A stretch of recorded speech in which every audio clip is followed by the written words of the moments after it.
Doppler 10 Chief Meteorologist Chris Bradley is investigating a possible tornado in West Columbus. This is where the National Weather Service is investigating that possible tornado.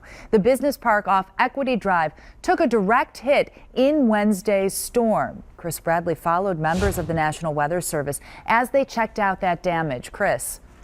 And we now have confirmation it was a microburst and not a tornado that occurred here. We were here with the National Weather Service and we walked around through this area here that was severely impacted, about a half-mile stretch. You can see right across the way from me, workers are still gathering debris of these roofs that were literally ripped off the buildings. I spent the afternoon with Mary Jo Parker from the National Weather Service. We walked around and we looked at the damage. I also shared with the National Weather Service what we were showing with you at this time last night, looking at the roofs that were peeled back, looking at pictures that some of you sent to us at 10 TV. A lot of folks thinking, yeah, this was a tornado, but Mary Jo says there was a telltale sign on the radar of 90-mile-an-hour winds, and by the time it hit the ground, those winds were 95 miles an hour. Take a listen.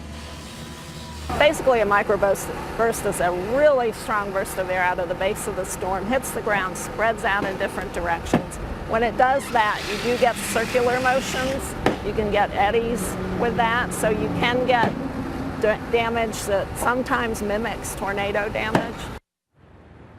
And that's key. There was some spinning up here, so folks that were in these businesses here thought they saw a tornado. They certainly saw things swirling around.